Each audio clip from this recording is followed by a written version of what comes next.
लक्ष्मी महाराज यह मूर्ति 10 रुपए की थी, यह मूर्ति 10,000 रुपए की और यह मूर्ति 1 लाख रुपए की थी। सब बड़ा आश्चर्यचकित रही उनको, हे भगवान मूर्ति तीने तीने कौन देखी नहीं, लेकिन ना दाम कैसे गला कहेगी।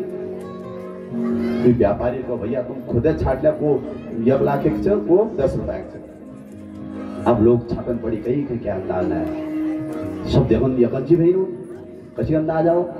तब भाई अब साधु आई ना, साधु उन्होंने भागवत सुनना है नहीं कभी पूरी एक दिन को लाई, एक दिन को लाई उनको मूर्ति तो यकन चीज यह मूर्ति में देखी कान में डाली मूर्ति, मूर्ति कान में डाली दिन को ये कान में डाली वो कान में निकल गया।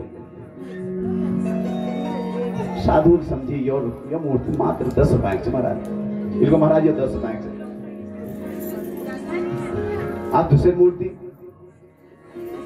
अच्छा वो पहल मूर्ति ये चीज उनमें दिन का डाली जब वो भीतर गया नहीं, मतलब आने बंद है महाराज।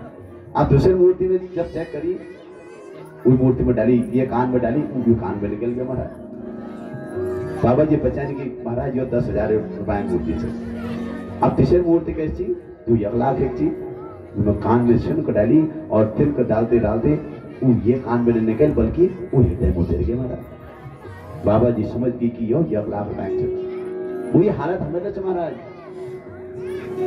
जो भागवत सुनता आ रहा लेकिन वो क्या आ व्यर्थ चीजों में ध्यान जा रहा हो, हर एक बात में ध्यान जा रहा हो, चप्पलों में ध्यान जा रहा हो, अपन कपड़ा में अड़ोसी पड़ोसी कपड़ा में ध्यान जा रहा हो, तो वो किस वो भागवत में सुन वो 10 रुपए बराबर भी हैसियत से महाराज। वही भीतर भागवत जाने लगे जो दूसरा श्रोता से वो यहाँ पे कान में भागवत जानते नहीं, लेकिन ये कान में सुन ये कान में निकल जाने महाराज। आप जो तीसरा जो सच्ची श्रोता सुने वो ये कान में सुन लो, ये कान में तू ये कानों में रस पिनो भगवान भागवत रस पिनो महाराज। अपन हृदय में भी सुंदर सागर बना रखो, गागर बना रखो और भी भीतर कई कृति न छल से न कपट से न द्वेष से न राग से महाराज।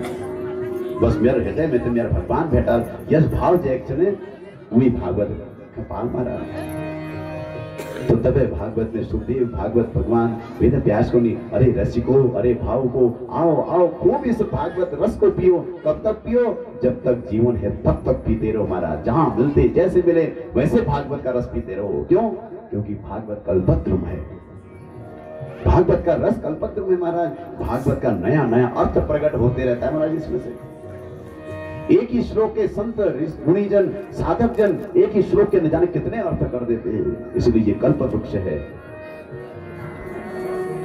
इसलिए एक बार रंग नहीं चढ़ता 2 बार नहीं चढ़ेगा महाराज। एक दिन ऐसा आएगा ना कि भगवान के प्रेम का रंग हमारे अंदर अवश्य चढ़ जाएगा। उसके लिए परम साधन है भागवत कथा। जब वेद व्यास जी ने इतनी मेहनत करके भागवत का प्रणयन किया था तो भैया उनको ऐसे तो निकला देते किसी को, उसके लिए कोई योग्य अधिकारी शिष्य चाहिए।